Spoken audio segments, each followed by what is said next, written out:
Hi everybody, it's me, Jessica lwhor, and we're back with another Jess Talk, where today we're going to talk all about costuming, my process behind costuming, custom outfits, fits, looks, and more. But before we get into this episode, make sure that you subscribe to my channel, hit the bell for notifications, and please make sure that you are following all of our streaming platforms for this podcast, iTunes, Spotify, and more. Let's get into it. Costuming, my process, and how we get there. Attention the whore, attention the whore, attention the whore, attention. Here I am walking down the street, seeing all the boys trying to take a peek. Shorts pulled up and chest out right. Come on boys, just take a bite. Look but don't touch, spin it round and round. Okay, so costuming. My base borderline opinion on costuming, whether it comes to myself and other people, is that I want your look to be authentic to you while also telling a story in some capacity, okay? With myself, I'm definitely a little bit harder on myself when it comes to looks, ideas, costuming, especially over the progression of my career, like what I want to present on stage, how I want to present certain looks, my perception and my mindset on how looks can be used. There are some entertainers that just get all up in arms over pedestrian clothing. There are some entertainers that get so up in arms about clothing not having a single rhinestone. There are some entertainers that refuse to repeat looks after a certain time. There's some entertainers that are okay with re-wearing the exact same thing, only the exact same thing. And I think it's really, really up to you. That's really your own drag. I think that policing somebody else's drag is completely unacceptable when it comes to looks. I think that you're allowed to have an opinion on it though, and like you can not necessarily restrict yourself from booking others based on that opinion, but making sure that your opinion is transparent as to how you do your bookings or like what your expectations are. I don't think it's fair to not book somebody without telling them, hey, I'm looking for this kind of energy for my show for the future, and then not just tell them so that they don't get booked again. That to me doesn't make sense. But if I approach individuals for a show, I'm like, this is the theme, I expect costumes in this theme, I expect maybe a new look, I expect a reveal, I expect that you don't walk around in your performance look, whatever that is. I think that needs to be put forward at the beginning of the expectation so that performers know what they're supposed to meet and they're not taken off guard when they get to the gig. Let's talk about like old school drag for a minute. Old school drag, you arrive in drag, and this is variable old school drag, because before you had to get ready at the gig and then you'd leave how you arrived, because it was illegal to not show up with a certain number of articles of clothing that you were wearing that presented to your gender on your license. But I mean like old school probably in the last like 10 years ago when I started, so it's not old school but older school. You arrive at the gig in full drag, you leave in the gig in full drag, you're ready to go, and things like that. I just never stood behind that. I hate getting in drag at my house and driving in drag and getting to the gig, in full costume. I like getting there, taking my time to get into my costume. Like, that is the first time that you see me. I'm also okay with walking around in like sweatpants and a dirty makeup shirt and a wig cap. Like, that is totally me. And I usually look at people when they're like, huh, that's my entertainment. I'm like, don't worry, it gets better. Let's just set the bar low. And I think also with me specifically, people don't give me as much shit because they know I can turn looks. They know that I can come and pull out looks left and right. And so it's not like I'm consistently showing up in just like my wig cap, my sweats, and my makeup shirt, but they know that I'm going to come out. You never know what Jessica you're going to get. Are you going to get high glamorous Jessica? Are you going to get spooky Jessica? Are you going to get Broadway Jessica? Are you going to get comedy Jessica? Are you going to get gender bending Jessica? Are you going to get androgynous Jessica? Are you going to get campy Jessica? All types of different themes that I come in. I like to show up with how I'm feeling that day, with whatever I like, and if I have an opportunity to showcase 3 looks, you're going to get 3 different storylines behind it. I think that's something that I've always really prided myself on, is that when I create my looks and create my stories, I'm like a drag hoarder with a warehouse of drag. And it's because I like to hold on to things and create stories, and sometimes I hold on to things for years it's just one accessory. It could be a shoe or jewelry or a wig, and it'll stay that way until the look is perfectly constructed to be presented. And usually when it's perfectly constructed to be presented, it takes like 3 more times after that to develop what that performance / storyline looks like, and that's from hosting to performing in. And I think that as I practice it or I bring it out, it gets better and better and better until I call it a Jessica classic, which is like something that is iconic to Jessica, that she wears and only she wears that. I really like custom things. I like unique things. I like finding and scouring the internet for unique pieces that other people don't have. And if other people have an item that's similar, making sure that I style it or that I present it in my own unique fashion, my own unique way. I love turning a look. I love hosting in a look that is not stereotypical to the bingo or brunch scene. I love performing in looks that you wouldn't normally see, that are like more expensive or more thought through. They don't have to be expensive, but more thought through, more detail oriented. My looks are 1 per song, sometimes 2 per song, very rarely. And sometimes, very rarely, do I have a look that can be used for any song. But everything has a story, everything has a reason, at least in my head and in my noggin, to how I present it on the stage. So like this look, this is my updated Goldfinger look. James Bond Goldfinger, Shirley Bassey. You will only see me perform this outfit in that look, period. That's just all that I would do with this look. It's just how I want to present it. Same thing with a lot of my dance numbers, a lot of my costume numbers. Everything has a look that is specific to the song or the story that I'm trying to tell. Whether that is, I'm a cute, innocent girl that turns into a burlesque stripper that looks like she lives on a cherry farm, to I am spooky, dark, taken from the underworld, cinched at the waist, looks like I've lost 3 ribs, my dick is out, different color contacts. Like everything has a story when I'm creating something. And I don't believe in releasing these looks until it's time. What comes first, the story or the look? It doesn't matter. It doesn't have it's not a which comes first, it's whatever the order is. Like, for example, I found a pair of shoes in Nebraska, Omaha, Nebraska. They were sneakers, but they were about 3-inch platform money sneakers. And I was like, I need these shoes. Like, these are so unique. No one else is gonna have these shoes. So I get these shoes. I have these shoes for about 2 years. Then I finally am like, okay, I know what I want to do with this look. I want to do a cheerleader look, but I want to do like a gold $sign rip away, like I look like a coach or a rapper, into a money look that is a cheerleader look. But I have not put the full mix together to perform it as a song. So it's just been sitting for like the last 5 years. I have outfits that are still in the bubble wrap that are custom from years ago. I have ideas in my head. I'm like, it's just not time to mesh it all together to bring it to fruition for a photo shoot or for a performance. But it's in my back pocket in case I need it. I always have costumes on hand that people have not seen and hair on hand that people have not seen. But it also gets to a point where I'm like, I refuse to sell things or I refuse to get rid of things because I'm like, what if I need it one day? Yeah.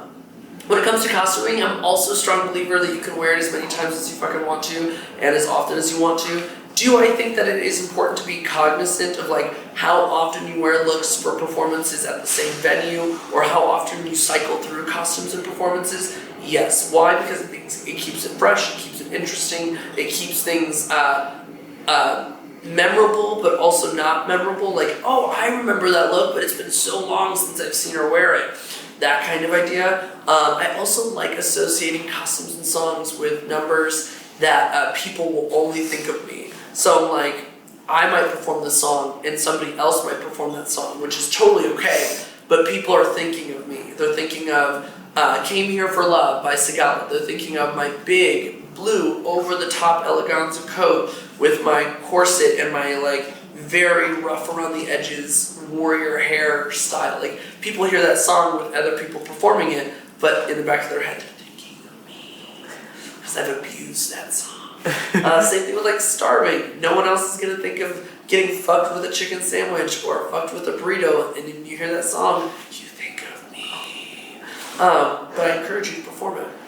But I'm always a strong believer that there's one person in the audience that has not seen that look, has not seen that number. And if those looks are expensive, you should be able to perform it as many times as you want until you quote unquote pay it off. Pay off the look. You should wear it as many times as you fucking feel like it. You spent the money on it. It's custom to you. It's beautiful. But then you have other cities, LA for example, where they will wear the same looks and do the same numbers. And this is for years. Every weekend, every show, same. And to me, that's just so restricting on creativity in terms of like what I want to do with my drag. I want to create new stories and create new looks and get excited about performing. And if they're happy doing that, absolutely to them, but I can't do that. I also think that's also what gets me in trouble with mixes, and we can make this a whole new episode, but I'm not much of a mix queen girl. When I make mixes, they're very intentional. I don't force a storyline or force a theme or force two songs that don't go together for the sake of the outfit or for the sake of people wanting me to perform longer. If that's the song, let me take the song that you have and let me put a story to just that song. Sometimes it needs a little bit more, sometimes it's just perfect the way that it is. Like, let me create something from just what is in front of you and leave it at that. And that is enough. Enough is enough. Sometimes people create these 15-minute long mixes that don't make any goddamn sense, and they get tired, and then everyone's like, what did I just watch? What did I just watch? This makes no sense. But I really love turning out looks. I love a cattle call. If I have time to change in a large production show or just a larger show in general, I love walking the runway at the end in a new outfit, doing a quick change into something that people have not seen or something that's really awesome to like stomp the runway in. Usually most of my shows consist of 3 to 4 looks every single time. An entrance look, a beginning of the show look, a hosting look, a performance look, sometimes a roulette look, sometimes if I have 3 numbers, each number is different themed. So like one showcases comedy, one showcases dancing, one showcases glamour, pageant, emotion, or a category of style of drag, so that the audience gets to see 3 different concepts come to life, or 4, depending on if I'm hosting or not. Everything has a purpose, a rhyme, a reason as to why I wear it, or how I construct my garments head to toe. And although I don't make a lot of things, my sewing skills are super borderline, or simple baseline. Like, I can replace a zipper, I can hem an outfit, I can create a dress, I can create a leotard. Very easy things like that. I don't have the desire to construct full ideas of things that I make or that I want to present, like my big extravagant ideas. I don't have the desire to make those things. I desire to sketch them out, help piece them together, bring my thoughts to page, and then have somebody bring from page to real life. And that's kind of how I do a lot of my stuff. But I also love creating my costumes from others. Like, I'm okay with buying used drag if it's in good condition. I'm completely okay with buying somebody's used drag, creating my new storyline and my new spin on it, and therefore it's then stamped on me. It is now my drag. It is mine to put out in there because I'm doing my own idea on what this drag item is for me. I love hoarding drag, and I like collecting drag from other entertainers. Like, it's really cool to me to say that I have Denver drag icons. I have drag from different icons from all over the city, from all over the state, from those that have retired. I just think it's so cool to be like, oh, look at my closet. I have this piece. This piece is technically over 30 years old because this came from another queen who got it from another queen, and it's been passed down from generations. Like, it's a statement piece. I love it. I hate when people always ask me what my drag is. I try to, or what my style or my aesthetic of drag is. I always say a chameleon, but chameleon says that I've changed my language, because the chameleon of drag to me now is a different idea. The chameleon of drag is that you go and you change your drag to fit the environment of the space that you're in. And I think every drag entertainer does that a little bit. Like, sometimes I will alter what I would want to do in terms of my drag to fit what is requested of me in that space or that environment. Like, I will change the colors of my outfit or my theme of my outfit. But I am more the opposite of the chameleon. I set the tone for what people should be bringing to the space. If people see me in a show, they don't know what I'm going to bring or what I'm going to do, but they best know that it's gonna come out fierce, it's gonna come out like top notch, whether that's expensive, campy, or cheap or whatever, and that they need to bring that too. Like, I'm setting the tone for what others should be bringing to a space. My brunch is a great example. Without 100% telling my entertainers what kinds of looks and what kinds of performances to bring, they always bring their A game. My A team always brings their A game because they're expected to bring a roulette look, they're expected to bring a hosting look and a performance look. And they know that I'm going to bring something on a wide range that they need to turn it out to, and they always turn it out. They're always bringing something authentic to themselves and to the stage, and I think that's important to set that kind of tone. So, I mean, I feel like I am still a chameleon. Like, I can do any event, I have costumes for any special occasion. If I don't, I want to get a costume for that occasion. I like having my back pocket Halloween looks, my back pocket holiday looks, my back pocket eras, decades looks, my burlesque looks, my campy looks. I like having things ready to, my pride looks, my Valentine's Day looks. I like having things ready to go on the back burner so that I'm prepared for any gig or show that's thrown at me in case people request it of me. Where do most of my ideas stem from? My ideas are all over the place. I wish that I knew. Sometimes my ideas stem from watching a style or a performer of drag, and I'm like, holy shit, this is epic, next level. How do I get to a place where I can do that? I'm not copying your style and aesthetic, but I want to embody the confidence of your artistic abilities into what I want to present in that same fashion. A great example is I always admire the Stax Navy. The Stax Navy has the ability to put on a look, may not be the craziest over the top look, but it is a thigh high with a cunty outfit, some cunty hair, snatched makeup, and they turn the party. They feel their body, they do certain tricks, they listen to the music and to how they put themselves on the stage, and I want to do that so bad. I want to be able to encompass and embody that bad bitchery in a number. So that's kind of where some of these looks stem from. Looks and performances stem from me wanting to say, I don't have a look like that. How do I create my own look in that own same style and fashion? I don't have a performance like that. How can I create my own performance in that same style and same fashion while not copying it? I create my own idea from it. And sometimes I have to listen to music for ages to find the right song, or I have to really search the internet for the right shoe style or the right costume piece that I'm looking for, the right accessory, the right hair, until I believe it's presentable to the world. Yeah, my ideas are all over the place, but if you come into my drag lab, which you get to see in one of these episodes, you see that I have a little bit of everything all over the place, depending on how I'm feeling that day. Comment below. You've seen tons of my photos and images. What are some memorable performances or memorable looks that you have of Jessica lwhor? In the meantime, comment below other topics for Jess Talks that you would like to see as we continue with our episodes and seasons, and we'll see you next time. Bye! Attention lwhor. Hi little whores, it's me, Jessica lwhor, and did you know that I'm on Cameo?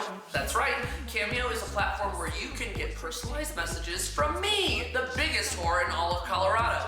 Whether it be a birthday sing-along, a bar mitzvah, a congratulations on your new job, a congratulations you didn't get pregnant, I'm your whore for the message. So, follow the link below, click it, and book your next Cameo to surprise your best friend, your grandma, your family member, or any other little lwhor fan out there. Come on, book them now.